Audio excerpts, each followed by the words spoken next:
The track is in English, but if everybody speaks Spanish, I can also do it in Spanish if that's easier. I'm the one. I love English, so... Yeah, okay, well then let's do that in English if you love English. Maybe some people also want to have the recording in that language. Thanks for joining. My name is Janko. I'm a principal support engineer at Elastic. I'm going to talk a little bit about how we work at Elastic Support. This talk specifically was prepared by my colleague Imma. She's one of the organizers of the Software Crafters conference. You might have already met her, otherwise you will meet her. She's sitting in the entrance and loves to speak to everybody. Yeah, we've been working together in support for maybe 2 years, 3 years or something. With the pandemic, it's a little bit hard to really understand those kind of times. I'm glad to be here again, second year. Last year I've been doing something about an app search workshop that we had at Elastic. There's also the material there still from last year available if anybody's interested. Yeah, I'm going to talk a little bit about what we at Elastic Support do when a customer, paying customer, because that's what we are working on, is coming to us with any kind of problem. Is anybody here using Elasticsearch already? Yeah. Okay, good. Does everybody know what Elasticsearch is? Okay, that's helpful. What kind of versions do people have? Anybody started or is using version 1 of Elasticsearch? Or 2, 3, 5, 6, 7, 8? 7, 6, 7. I don't remember, but it's 6, 7. Okay. Anybody trying out the 9 build already? That's my colleague from consulting. He has to work with a lot of customers that love to try new stuff. So yeah, so good. There's a couple of things that changed over the time. A lot of things you can apply to any version that you will see today. It's quite a lot of basic information on how to basically go about looking at your cluster. And what my colleague did, what Imma did, is she basically found a great analogy with an emergency room in a hospital. So basically, we are getting called when there is some problem. It might be a perceived big problem by the customer, it might be a smaller problem depending on the technical size, but we're going to, just like in an emergency room, go, do a triage, look what's happening, give some medicine, give some prescriptions, or maybe even keep somebody for longer to just like observe and see how things are going. Normally, what we're doing as well is we're having a wealth of different tools. We're having scripts, we're having diagnostic tools, we have APIs that we can talk to, we have logs, we have system information. We have a lot in different formats, and we have also then again tools to actually analyze all of those diagnostic data. We can also just throw it back in Elasticsearch. Logs, for example, you can look through it Kibana perfectly fine. You can filter out things that you don't want to look at to just like zoom in on what is the actual problem and what you want to diagnose, what you want to discard as problems. So there's lots and lots to do. If anybody's operating or managing Elasticsearch clusters, they will understand that there's far too many different things that you can configure and check and do. And each new version just gives you more and more as well. So basically we have a tool set that we're going to use whenever we're going to look at our problems that people come to us. One of the simple things is Diagnostics file. We have a tool that, depending on the version of Elasticsearch, calls various APIs. We're going to see that later as well. It's all open source. That you can actually, if you manage your own Elasticsearch installation, you can also learn from that, take it home, and try on your own system. So we look at diagnostics, we look at log files if we get them to see what is going on. Elasticsearch clusters, they have what we call currently masters, which is instances of Elasticsearch that basically control the whole cluster, make sure which nodes are part of it, what data goes where, redirect the searches to the correct shards and things like that. So if we have the logs from those ones, we can basically see what is going on, what does the controllers, what do they think about the cluster. And depending on where we are thinking about an issue to be lying, we're going to look more in detail either in specific logs, in specific machines. There might be hardware problems, there might be software problems, there might be configuration issues. But you're going to see that a little bit more. As I said, the idea is similar to an emergency room. We basically have somebody coming to us with sometimes sirens, because we also use pager duty. So if there's any high severity issues that get assigned to you, you get a page, you get a phone call, you might get a text message, you might get all of those things depending on how you have your system configured, and then you get called to action, looking at what's happening, what does the customer say to us, what can we confirm, what do we need to discard, and so on. The idea is that we're going to go certain steps. So we are triaging first the problem when the customer patient comes to us. Then we're going to go and get a diagnosis. We'll see what kind of treatment we can prescribe or what could be maybe done later as well. We're also going to do a couple of checks. Do we still need to work with them? Can they already leave on their own 2 feet, or do we need to put them on a life support, for example? And depending on that, we'll just traverse our processes. Also, of course, if there's everything done out of the risk situation, we're going to look at what's the root cause, how can we avoid it in the future, and so on. And I'm going to walk you through the individual points for that. So first of all, somebody arrives with a problem, my cluster is down, my searches don't work, or just my web application that somehow relies on Elastic does not function anymore. So what do? We're going to see what's the vital signs, the cluster health, for example. Is our Elasticsearch cluster red, green, or yellow, which is a very simple way of indicating there might be an issue. That alone doesn't necessarily mean that this is the issue that leads to the problem that you're facing. What kind of symptoms do you see? Is search slow? Can you not ingest any data? Do things not work like they used to after an upgrade or things like that? So we're trying to get all of the information, and depending on how technical the person is, depending on how well they are at describing or seeing the issues, what kind of access they have, we get more or less information, and then depending on that, we're also going to ask for more. One of the biggest things always is what changed. It used to work, now it doesn't work anymore. What happened? And usually people say, I didn't do anything, we didn't touch anything, nothing happened. And that is oftentimes correct and sometimes not really.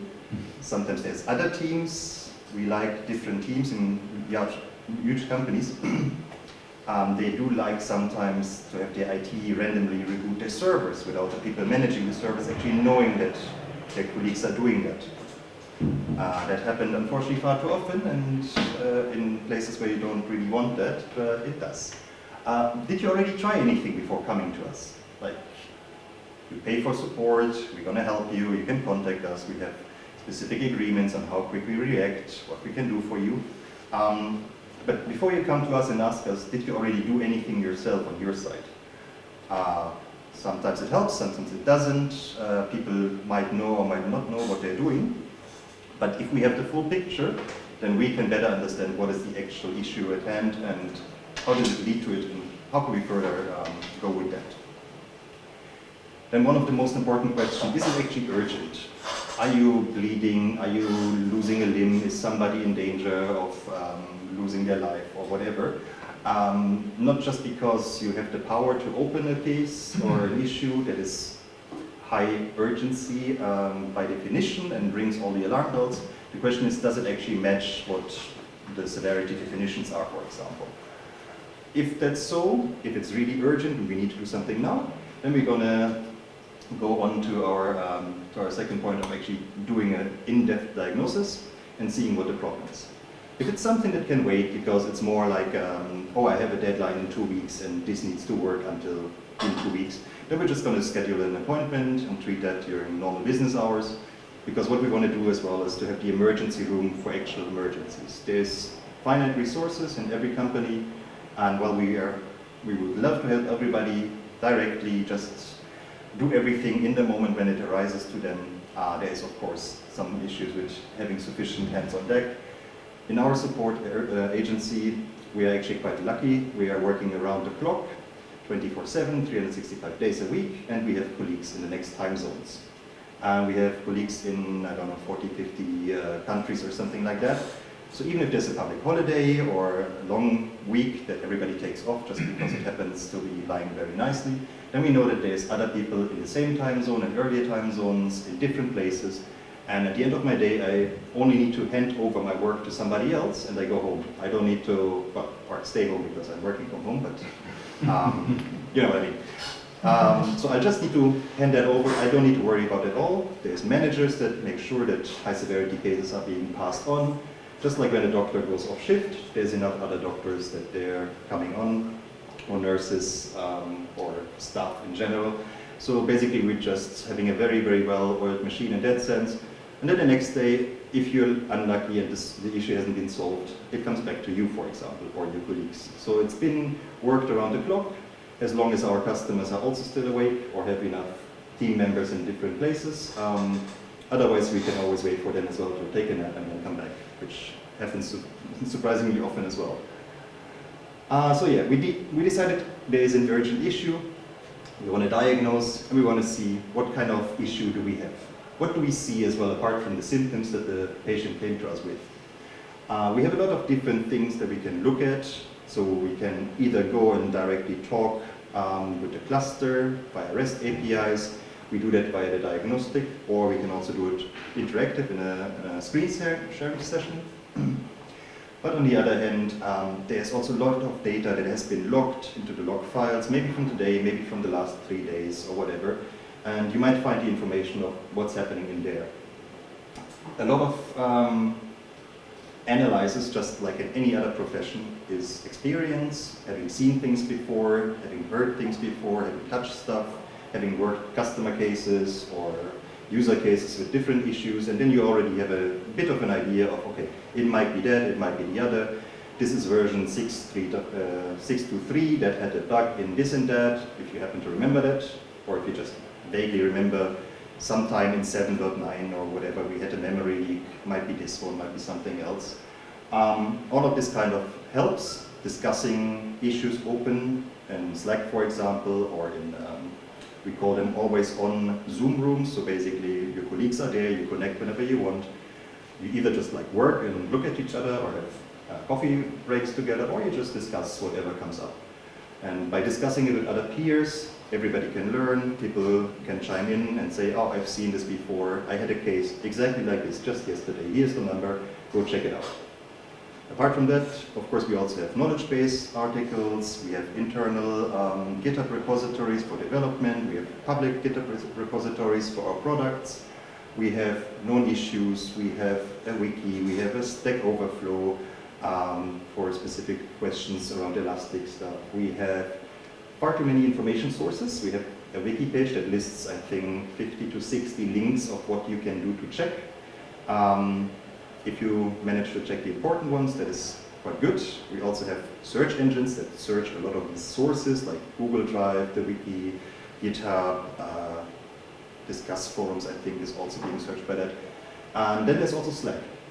We have a paid Slack instance, which basically means there's nothing ever forgotten, and you can find issues from back when we didn't use Slack, but we used HipChat or something, and it was imported as well. So you find a lot of things being discussed in Slack that you might not necessarily have documented well in other places, which should not happen, but it is the case, unfortunately.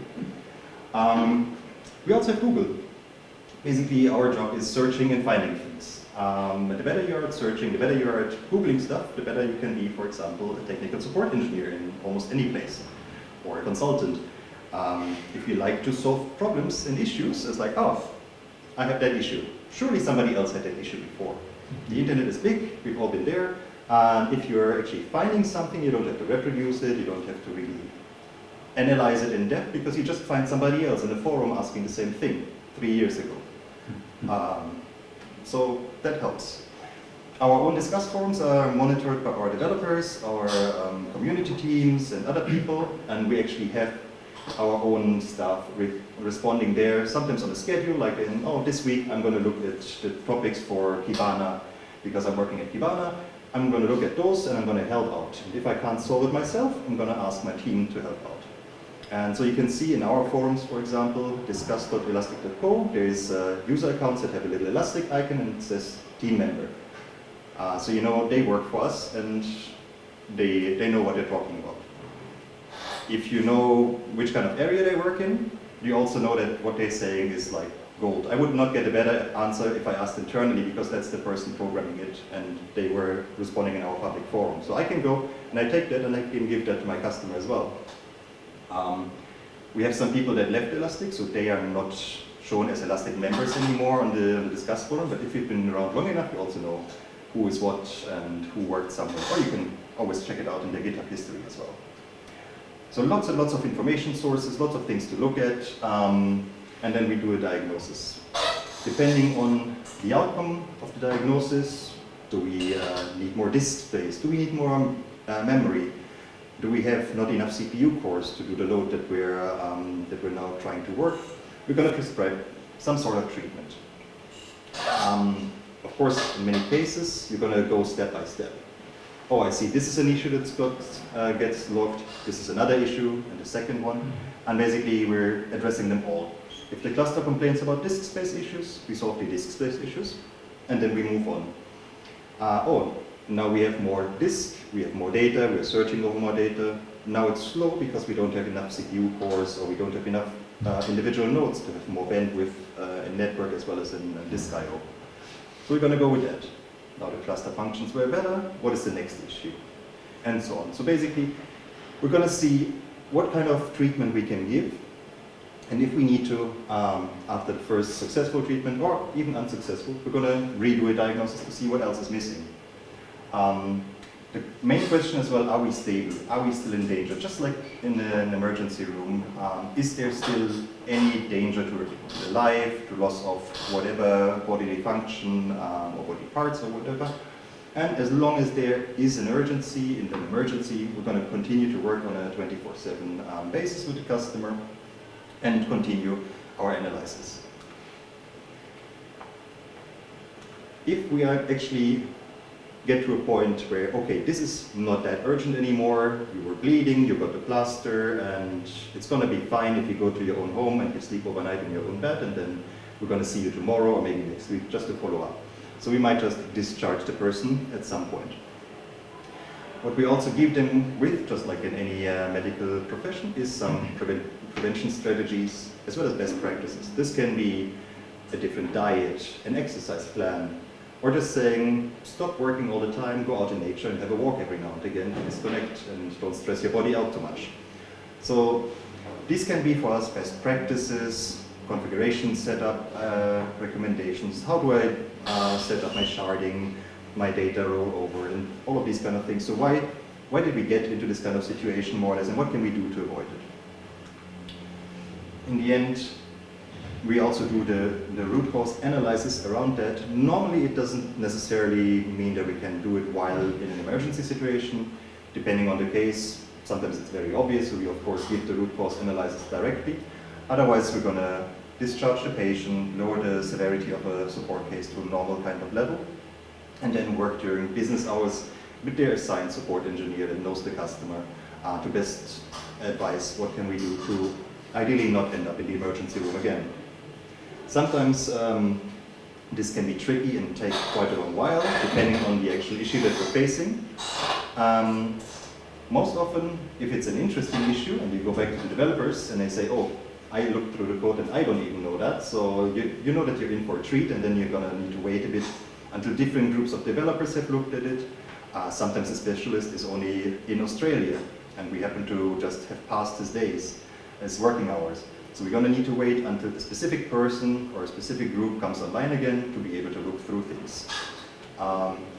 As we know, potentially in many places, since working from home become more and more usual, people have too much time on their hand and they're interested and they're wanting to help.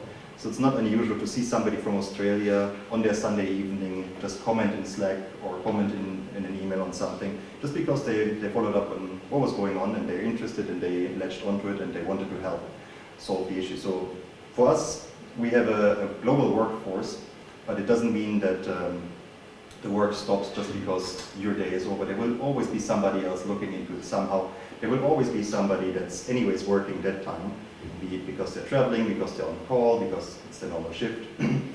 And depending on your workload, you might just chime into other things as well, including our forums or our public community Slack. for example. After we've seen these kind of approaches that we do, I'm going to also talk through a couple of examples. This is going to show, in this example, a red cluster. Customer comes to us, something doesn't work anymore. All they see is, okay, I don't ingest any data into my beats, and I can't work with my cluster as I used to. It also says that our cluster is red. In this case, we get all of this information also via our diagnostics tool. Or we can use the Kibana interface. This is the dev console, the developer tools where you have directly built into Kibana an option to run API commands. In this case, we're going to run the cluster health command and just to see what's the status of our Elasticsearch cluster. We have green, yellow, and red, depending on the state of the indices, and then depending on the states of the actual shards that are inside of those indices. The shard is the smallest unit of data that we store. It's a Lucene concept. It can be available to be ingesting data, to search data, but it can also not be there. In this case, what happens is that our cluster is red because we have an unassigned shard. So there is a piece of data that is not there, and the cluster cannot access it at the moment. We also see that the active shards in general is 97%, and we're just missing that one shard. Unfortunately, in this case, we also have just a single node. So we don't have any high availability, any backups, nothing where we could go to. So we really want to have that shard back. We also notice, apart from the red status, that we can't ingest into any index anymore. What happened there? Search works, REST APIs still work. That's how we get all of this information. A lot of this kind of stuff otherwise would be in the logs as well, in case the cluster is in such a state that the API doesn't work anymore. Again, what happened? Did anything change? Nothing. Nobody did anything, nobody touched anything, and it just stopped working from one minute to the other. As I mentioned before, what we usually do is we ask for a diagnostic. That gives a lot of API calls, depending on the version that you're running. You can see the actual support diagnostics that we have for Elasticsearch. I think it includes Kibana and Logstash by now as well. In our public GitHub repo, there's also instructions on how to run it, how to put it against your, point it against your own installation, and then you can see what the output is. It's all text files that then get, or JSON files that then get compressed into a single archive, and it gets uploaded to us. We have also a blog. Why do we ask for that? We explain a little bit more about what we're looking into in such a diagnostic. And basically, just by understanding which APIs do we call, you already get a little bit of an idea of what's important for us to look at. We do also have different versions, of course, and depending on the version, we're running different API calls. So these things, that should be much enough. So basically, inside of our support diagnostic, it starts with our CAT APIs. If you used Elasticsearch, they will be very familiar to you. And then we just have a little trial as well. In which kind of version are these APIs available? So if you're lucky and somebody has a 1.something Elasticsearch cluster, you have almost nothing to go on. And if somebody's running like version 6 or 7 or 8, then there's a lot of options for you to check through. And it's all there to see how exactly we're grabbing it, in which kind of file it goes. And from there, we just do our analysis. We can either look through our diagnostic files directly, which some people do that by hand, some people have some bash scripts or something like that. We have various options to analyze it, various diagnostic analyzers, graphical, text-based, putting things via FileBeat back into Elasticsearch and Kibana to look through it, all of these good things. So as I said, we're going to look at the symptoms and the different problems that we see. So why is the cluster red? We're looking at the cluster health and see, okay, the cluster is in a red state, and we're having, as we saw, we're having a unassigned shard. And what else can we see? We can look at our EDCs. The CAT APIs have a couple of parameters. They all have a help as well, so you can just directly ask the API to explain to you what kind of parameters and how to use them. And we also have this documented in our documentation. What we see is we have one red index here, event blocks. It has a single primary and no replica, as none of our indices have a replica, because if you remember, we've been working on a single Elasticsearch node, so there is no place for the replicas to go.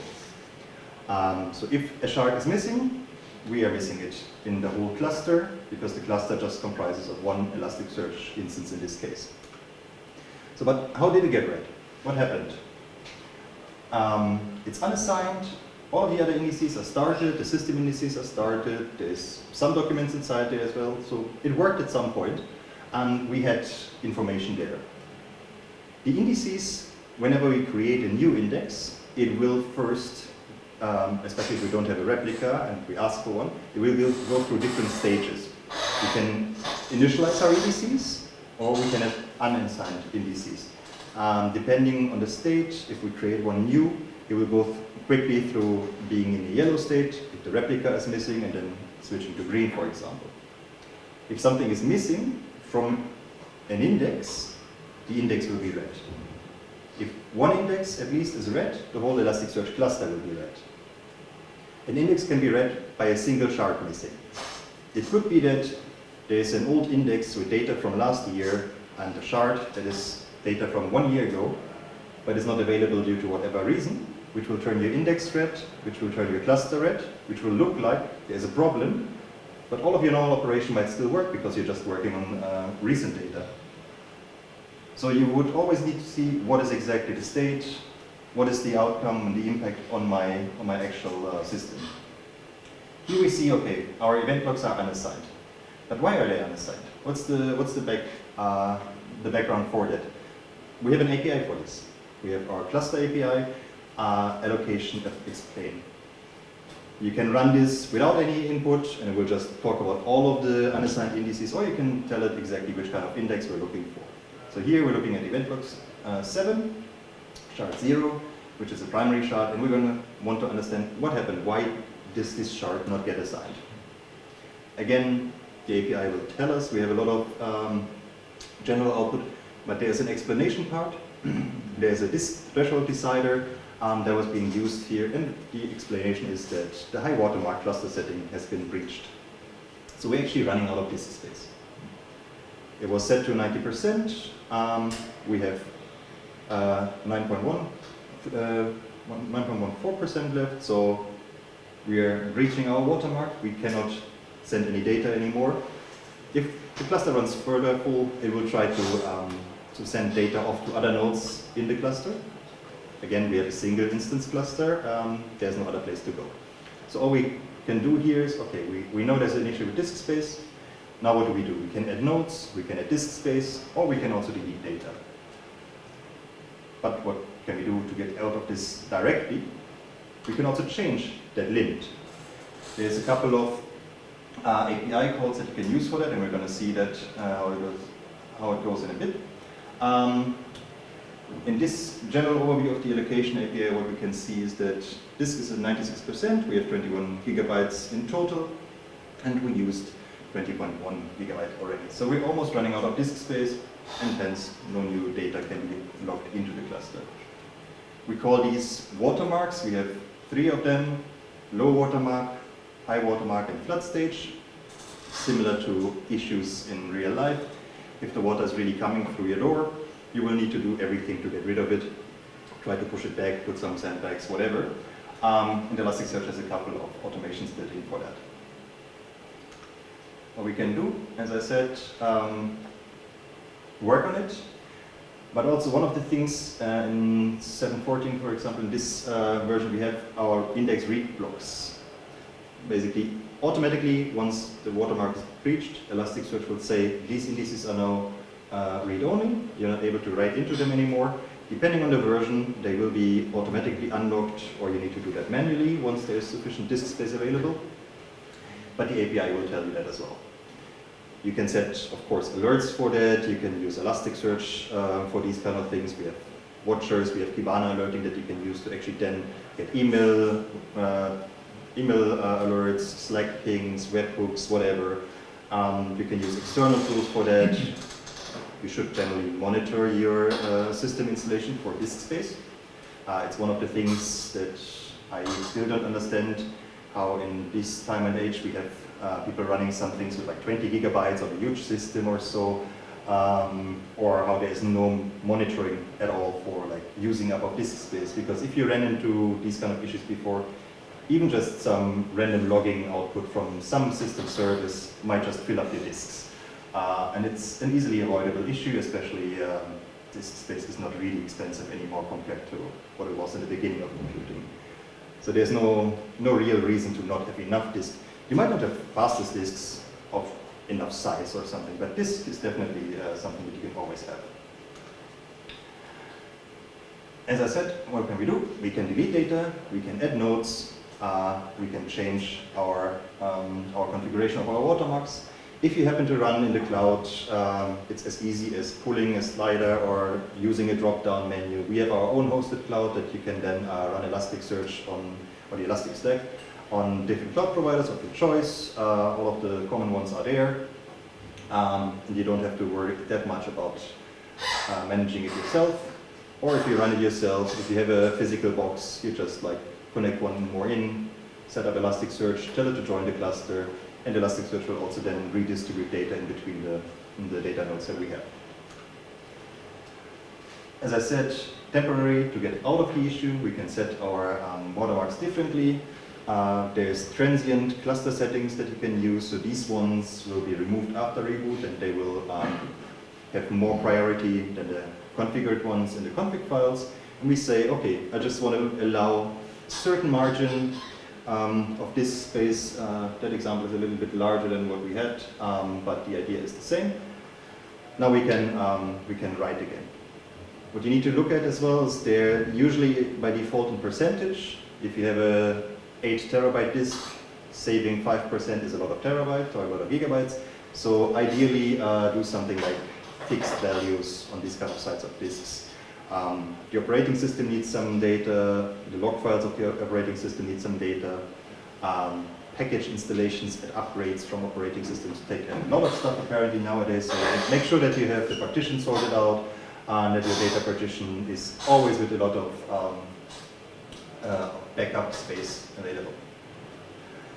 In this case, we're lucky enough that we can actually use the API still. The cluster is still up, so we just change our watermarks and then we reset the read-only allow delete index blocks, which that means we're opening the indices up again so that they can be written into. We get the acknowledged true reply from the API, so now everything should be fine on that front. Then, if we want to or if we have an issue where like a hard disk failed or a node completely failed and is not available anymore and we don't have the shards available, it could be also that we need to allocate empty shards as a last resort. That's something that does happen from time to time. We always recommend to have backups. Elasticsearch provides a snapshot restore option, and specifically only that snapshot restore option in Elasticsearch is a useful backup setup. If you do file system copies of the data nodes, that's not going to help usually. There might in a pickle also be an option to restore something, but either have your data in a proper snapshot or, for example, grab it with Logstash or something like that and save it as plain text files that you can then later re-ingest. You can, for example, save everything as JSON, especially if you want to archive things over versions, because Elasticsearch uses Lucene, which changes version, so it doesn't read all of the old version, it doesn't read all of the new versions, you need to copy back and forth. If you want to archive something like, say, 5 years, 10 years, 20 years, save it as JSON ideally, or something like that, that it's easily reprocessable. Backups are good. Backups are only backups if you actually restore them. So if anybody ever worked with tape robots and understood how often tapes break, or just the robot breaks, or stuff like that, just because you saved something somewhere doesn't mean that you can access it again. It's the same with VHS tapes that nobody ever looked at, and they just magnetized themselves over and over, and now it looks weird after 20 years. Or nobody has a CD player anymore, things like that. So if your data is important, make sure that you have a good backup system and restore, and try that every now and again as well. Otherwise, you might have data loss. What we can also suggest for our specific issue with the red cluster is monitor your disk usage. Don't get into issues because of running out of disk. You can have alerting, automation, all of that good stuff. If you're working in cloud, it could be as easy as scripting something together that will actually mount new disks and ask for new space and things like that. The less time you spend with these kind of things, having problems that could be automated away, or at least you could be alerted by automation, the better. In Elasticsearch itself, we have some options to help with data retention. There's index lifecycle management, ILM. We have snapshot lifecycle management, SLM. You can just say, I want to have data for 7 days, 90 days, whatever. I want to have it in a hot, cold, warm, frozen setup. And if you set it up, it does it all for you automatically. Ensures that your data doesn't go over this much gigabytes per shard and all of that. There's also Curator as a tool. That's a command line option that can be used, that also still lots of people use. Or you just look at the features that are included. So, as an overview, we saw our cluster was red, no data came in, we could still search, API still worked. And then we looked at the API outputs, we figured out there was one shard not assigned, the index was red, the cluster was red, and we also figured out the reason for it via the APIs, and we saw that, okay, we're running out of disk space, our cluster is in a read-only setting, and we need to do something about that.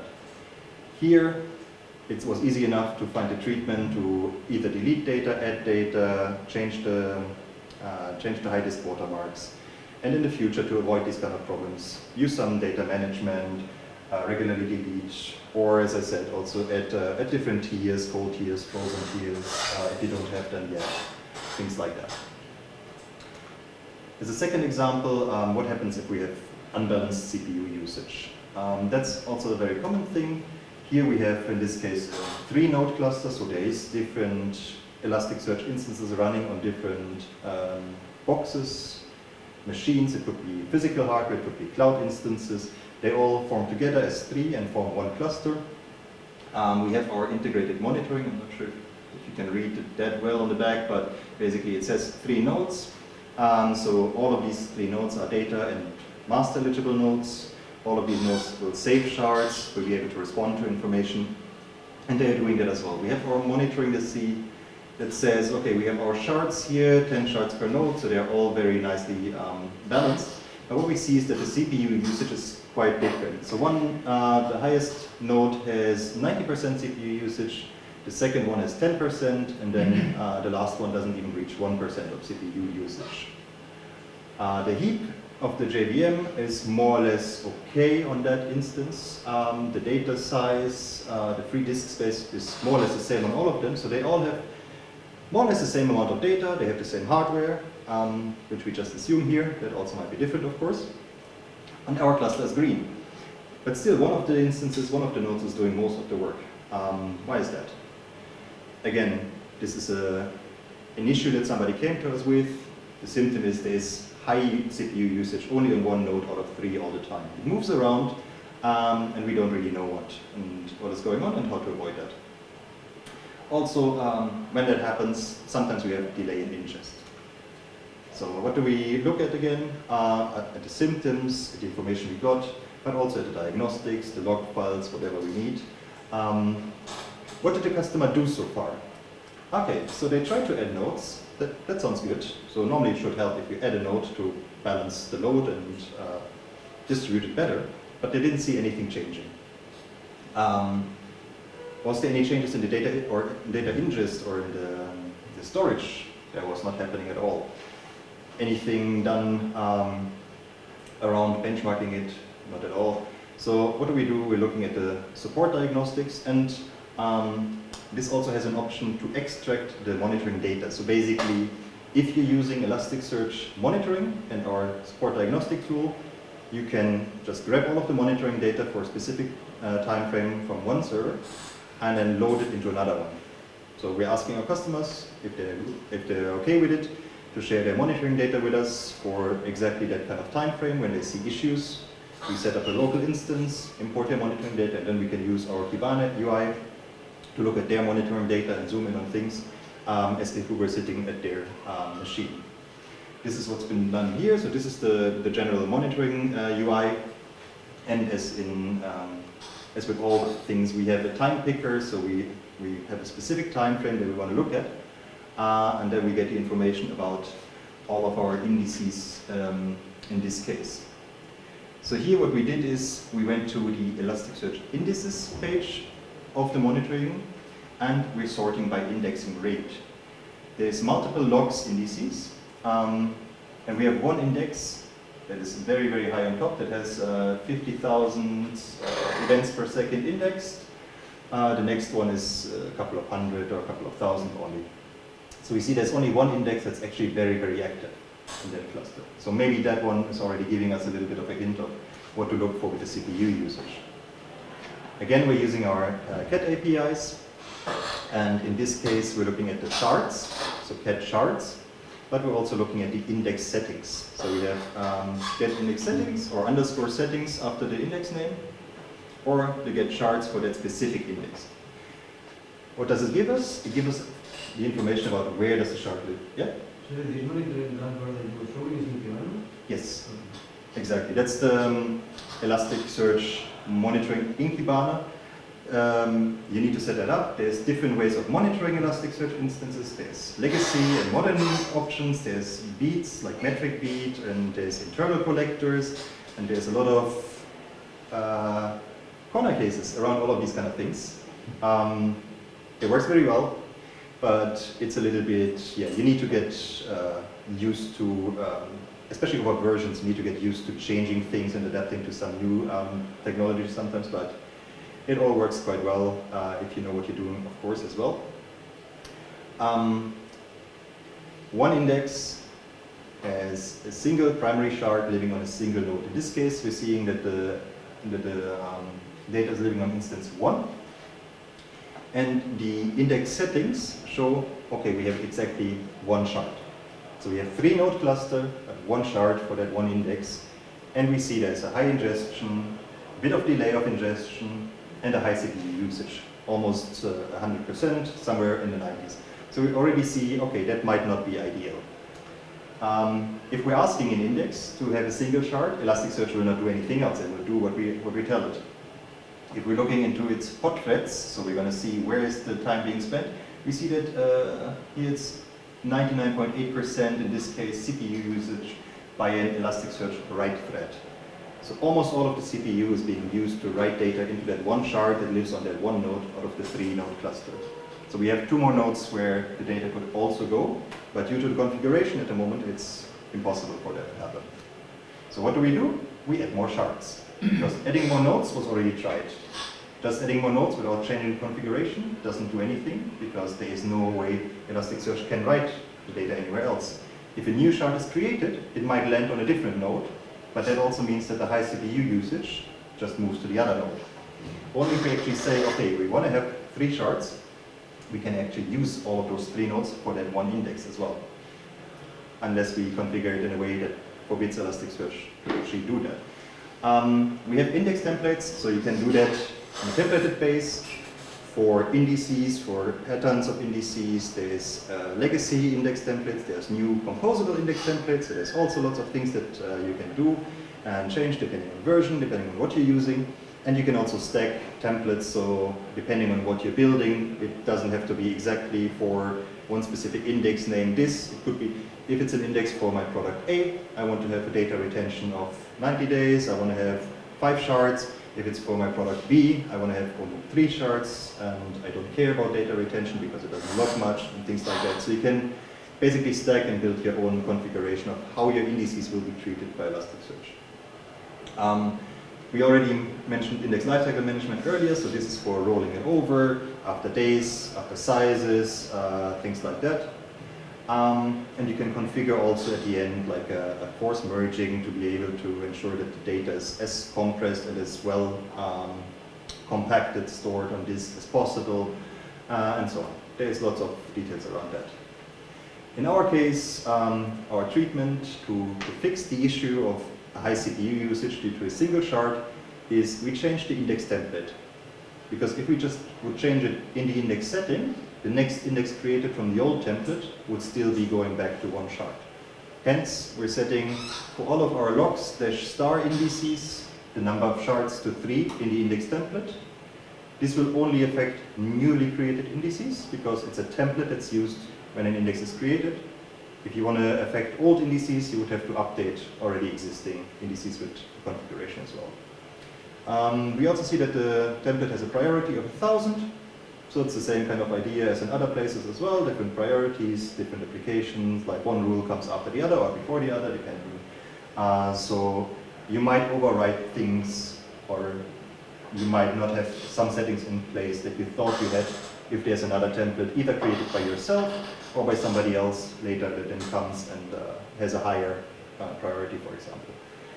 Again, our API tells us, okay, index template was adjusted, and if I want to change the settings specifically for an index, as I mentioned, you can also, for just one index name, put different settings. We have a lot of options to configure that manually. You can script it and automate it. But what is important is there's some settings that, if you tell Elasticsearch, for example, a total shards per node 2, it will stick to that. So it will at most allocate a total of 2 shards of this index per node. What happens if we don't have enough nodes? It will not be able to allocate the indices because you restricted it with a specific configuration. So be careful that you don't set something up that basically is going against the option to allow Elasticsearch to work with the data. You could also say, I want to have my data only on superhot nodes. If my Elasticsearch cluster doesn't contain any superhot nodes, these indices and the data will never be allocated. So you can break the configuration really easy. It's valid configuration if you have superhot nodes, but if you do that and you don't, then you shouldn't be surprised that there is issues. Again, the API will always tell you what's going on. The log files will also tell you what's going on. I could not allocate that index because there is no node in my cluster that confirms to the specifications that I asked for. But this is really helpful to just like on the fly change configurations for indices. You can also do some tests. Does my index work better with 10 shards, 30 shards, 50 shards? It all depends. Ideally, you always will test and benchmark if you can. For that, we also have tools. This is an output from our own benchmark rally, just like rally car. Basically, you configure tracks that the car can run through, and you have repeatable benchmarking against Elasticsearch clusters. You can test different versions, different amount of instances, different hardware configurations. Do I need more memory? Do I need more CPU?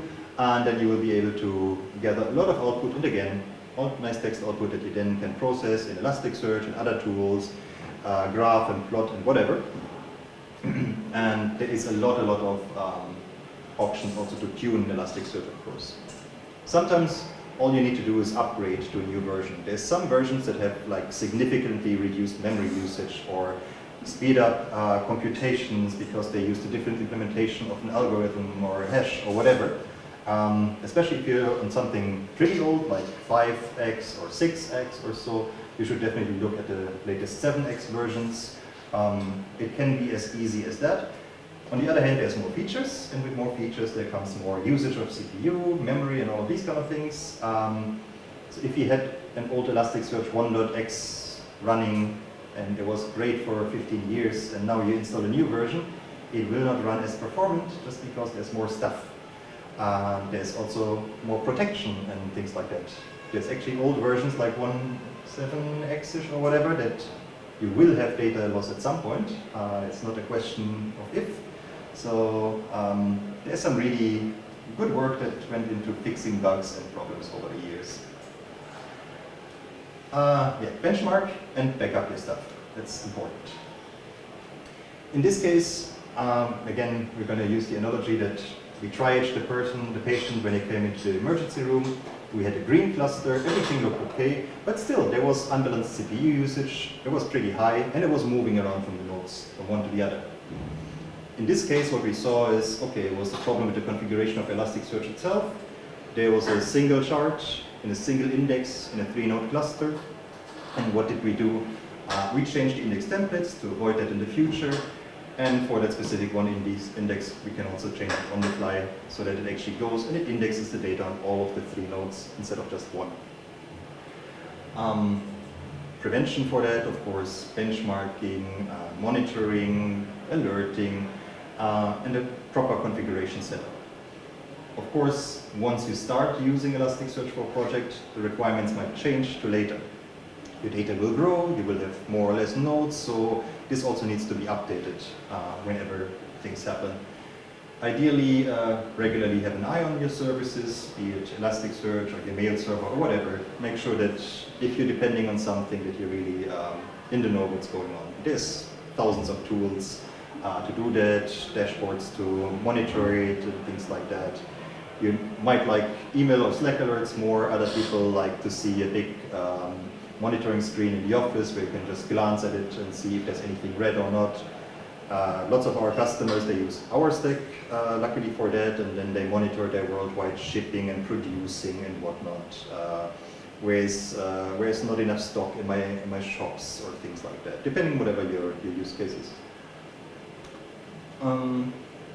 So, to basically put it all together, what do? We're going to look at what's coming to us. What's the emergency? What's the problem? What kind of symptoms do we have? What was tried? What was not tried? We analyze the issues. We ask for more data. We look through different sources of information. And then we prescribe a treatment. Ideally it works. If not, we're going to do more. We might going to visit us again, come back tomorrow to check if everything's fine. Let's have another look in 1 week or 1 month just to ensure that actually what we thought is going to help you actually did help you. And yeah, ideally follow best practices. There's lots of information. Of course, nobody can just be an expert in one product. We all have lots of other things to do in our lives. But yeah, if you work with Elastic, there's lots of easily accessible information for at least like the important things. There's tips for tuning and optimization and how to avoid issues. And ideally, that helped a bit as well with your own kind of experience of Elasticsearch and the Elastic Stack. If there's any questions, please let me know. There is stickers and pens here. There's more stickers in the entry. And if anybody wants to visit us on a meetup, there's one coming up in the 2nd of November, I think, here in Barcelona as well, which Ima is going to host and lead. Yeah, we're hiring. All nice people. We're everywhere in the world. You can work almost everywhere. Yeah, and speak to us if you want to. Thanks for your attention.